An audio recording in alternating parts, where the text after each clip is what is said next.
মনোনয়নপত্র দাখিল করাকে কেন্দ্র করে রণক্ষেত্র ডিএম অফিস। আজ পবিত্র তীর্থধাম স্বামী নারায়ণ মন্দিরের পুজো দিয়ে ডিএম অফিসের উদ্দেশ্যে রওনা হন ডায়মন্ড হারবার লোকসভা কেন্দ্রের বিজেপি প্রার্থী অভিজিৎ দাস।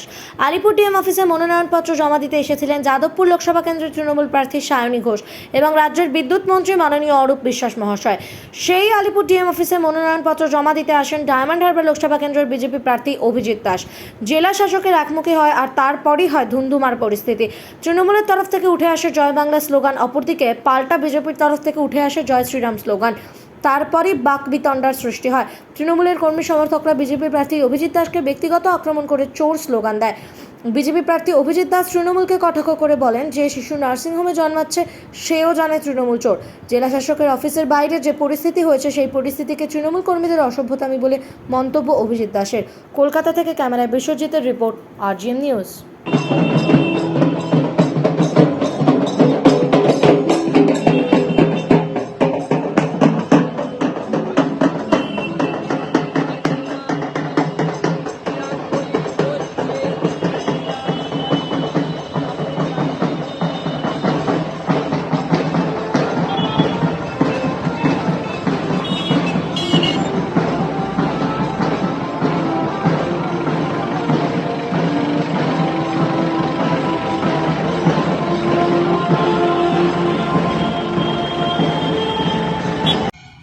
কারণ ওকে বিশ্বাস করা যায় না, সেই জন্য আগে ভাগে করে নিত আর কি।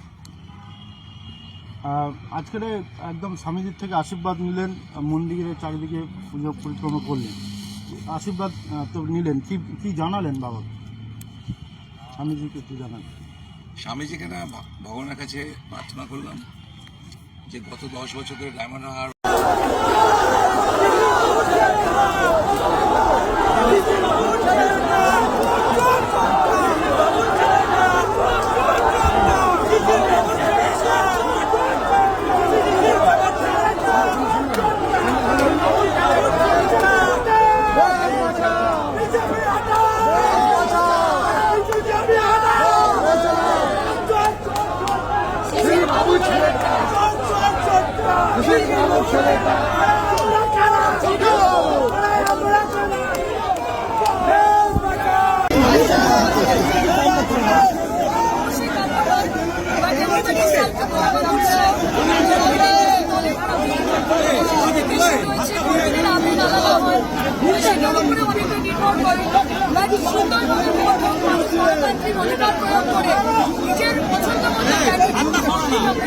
সকালবেলা বামেদের বাধা দেওয়া হচ্ছে, বলা হচ্ছে সকালবেলা বামেরা যারা ক্যান্ডিডেট করেছিলেন তারা জমা দিন বসে মনোনয়ন একইভাবে বাধাপ্রাপ্ত হন।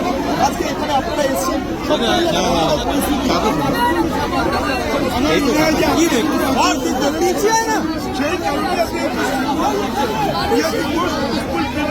আমরা 4জন 5জন গিয়ে জমা দিচ্ছি।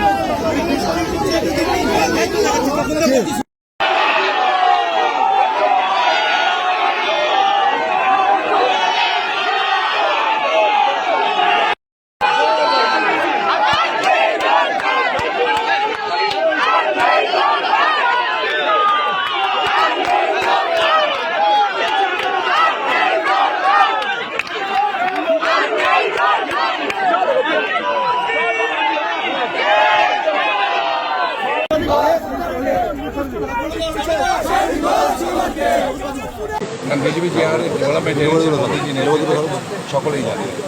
বিজেপি বেশ কয়েকজন কর্মীকে জোর করে জয় বাংলা স্লোগান দেওয়ানো হয়েছে। আরে ছোটোবেলায় এখনো হয় কিনা জানে, ছোটোবেলায় আমরা দেখেছি যে চোখেতে জয় বাংলা হতো, মনে আছে?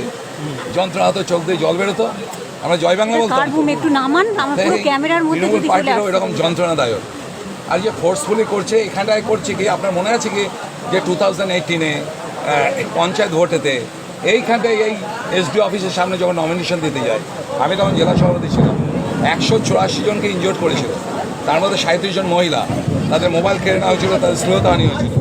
এখানে কুমার সাহার নেতৃত্বে, কারণ ভাইফোঁর নির্দেশে কুমার সাহার গুন্ডারা এখানে কাউকে নমিনেশন দিতে দেয়নি 2018-তে। তা আপনাদের কাছে আশ্চর্য মনে হতে হবে যে 3-4 জনকে ধরে জয় বাংলা করে দিয়েছে। এ তো আমার তো এই গত 22 দিন ধরে নমিনেশনে আজকে দিলাম, তবে আমার নাম ডিক্লেয়ার হয়েছে, আমি তো ঘুমাতেই পারছি না, 2 ঘন্টা 3 ঘন্টা সারা রাত ধরে অত্যাচার। স্লোগান দিয়ে হচ্ছে তো বটে, কালকে ওরা থ্রেট করেছে আমাদের নমিনেশনে যাতে কোনো ছেলে না আসে। আমরা বজবজে মিটিংও আমি করতে পারিনি, কারণ ওখানটায় থ্রেট করে বলে দিয়েছে ডেকোরেটরকে যে দেওয়া যাবে না, ইলেকট্রিশিয়ানকে বলেছে দেওয়া যাবে না। ডিএমের অফিসের বাইরে যে হ্যাঁ, এখানে এটা নিয়ে কি বলবেন? এখানে ইচ্ছা করলে পুলিশ নিয়ন্ত্রণ করতে পারতো, কিন্তু প্রশ্ন হচ্ছে যে এটা তো আপনারা সকলেই জানেন যে ডায়মন্ড হারবারের district administration, actually Rajiv Kumar উনি তো আসবেন না এখানে ইলেকশন করাতে, করবেন ডিএম। তার ডিএম হচ্ছে ডিই ও ডিস্ট্রিক্ট ইলেকশন অফিসার। তার ডায়মন্ড হারবারের যে টোটাল প্রশাসনটা, মানে অর্থাৎ এই দক্ষিণ চব্বিশ প্রশাসনটা টোটালি ভাইপোর কন্ট্রোলে। তারা ভাইপো যদি বলে দাঁড়াতে দাঁড়াবে, যদি বলে থুতু ফেলতে থুতু ফেলবে, যদি বলে জল খেতে জল খাবে। তো এদের কাছ থেকে আপনি খুব বেশি কিছু আশা করবেন না। এর মধ্যে থেকে কিন্তু কমিশনের ভূমিকা নিয়ে কি বলবেন? এটা তো পুরোটা কমিশনের দায়িত্বে পড়ে। আমি আবার আপনাদের বলছি, এখানে রাজীব কুমার নিশ্চয়ই এখানে আসবেন। এখানে টোটাল যে ইলেকশন কমিশনকে প্রতিনিধি হচ্ছেন এখানে ডিইও, ওনাকে বারবার বলা হচ্ছে যে আপনারা এখানে প্রশাসনের আপনারা পঞ্চায়েত ভোটটা করেছেন, একই মেশিনারি পঞ্চায়েত ভোটটা করেছে, কোথায় হয়েছে ডায়মন্ডে? তা করেনি, এই মেশিনে লোকসভা ভোটটা করাবে। তো ওনাদের বারবার রিকোয়েস্ট করা হচ্ছে যে as a public servant we should be neutral, neutrality বজায় রাখতে, কিন্তু তারা করছে না। এক কথা বলুন, যখন আপনারা নমিনেশন ফাইল করছিলেন আপনার বিজেপির তরফ থেকে, আপনি ডায়মন্ড হারবারের ক্যান্ডিডেট এবং যাদবপুরের যে তৃণমূলের ক্যান্ডিডেট শারণীগঞ্জ তারা ছিলেন, সেই সময় জেলা শাসকের অফিসের বাইরে যে পরিস্থিতি হয়েছে সেই পরিস্থিতিটাকে এক কথায় কী বলবেন? না, এক কথায় কী বলবে, এটাকে অসভ্যতা আমি বলতে পারেন তৃণমূলের কর্মীদের। এক কথায় অসভ্যতা আমি করেছে ওটা। ওদের উচিত ছিল সংযত থাকা। ওরা দেখতে পাচ্ছে যে বিজেপি ক্যান্ডিডেট, সে তো আর ওদের নেতার মতো ক্লাস 8 ফেল নয় সব সাবজেক্টে, বা উচ্চ মাধ্যমিক হয়নি। আপনাদের তরফ থেকেও তো স্লোগান দেওয়া হয়েছে পাল্টা। না, পাল্টা কী করবে? আমি সায়েন্সের ছেলে, each and every reaction as an equal reaction.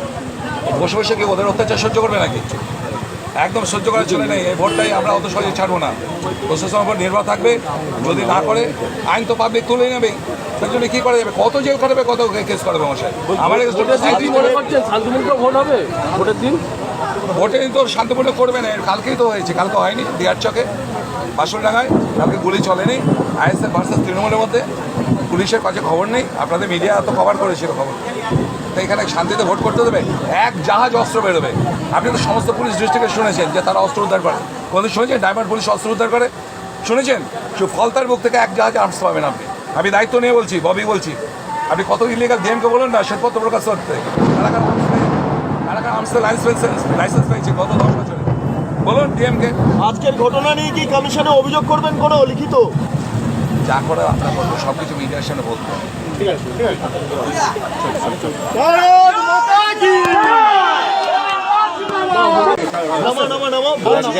পরিস্থিতি তৈরি হয়েছিল নমিনেশন। কি পরিস্থিতি? আপনি নমিনেশন ফাইল করেন? আচ্ছা, আপনি যখন নমিনেশন ফাইল করতে গেলেন, সঙ্গে সঙ্গে যাদবপুরের তৃণমূল ক্যান্ডিডেট তিনিও গেছিলেন। বাইরে একটা ব্যাপক উত্তেজনার পরিস্থিতি তৈরি হয়েছিল, মানে বিষয়টা কীভাবে দেখছেন? চোর স্লোগান দু তরফ থেকেই? না, দুজনেই স্লোগান দিচ্ছিল, এটা তো হওয়া উচিত। কারোর মধ্যে কিছু অশালীন না বললেই বেটার।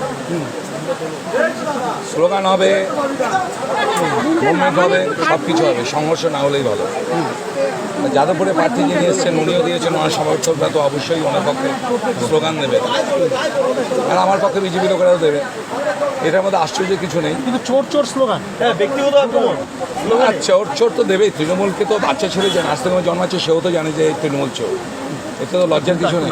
তৃণমূল বিজেপিকে চোর স্লোগান দিচ্ছে, বিজেপি তৃণমূলকে চোর স্লোগান দিচ্ছে, এই পরিস্থিতি কেন হবে? ব্যক্তিগত আক্রমণের স্তর। হঠাৎ মনে হচ্ছে তৃণমূলে যারা রয়েছে তারা বিজেপি হঠাৎ আয়না ভাবছে, আয়নাতে নিজেদের প্রতিবিম্ব দেখছে, তাই হয়তো ভাবছে চোর।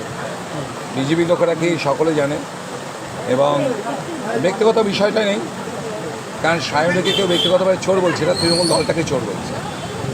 আর আমি অভিজিৎ দাস ববি কি সকলেই জানে, শুধু ব্যক্তিগতভাবে আমার শত্রুরাও কোনোদিন বলবে না আমার বিরুদ্ধে, আর আমাদের দলকেও বলবে না।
এখন আপনার বাড়ি, অফিস এবং দোকানকে সুরক্ষিত রাখুন টোটাল সিকিউরিটি সলিউশনের সাথে।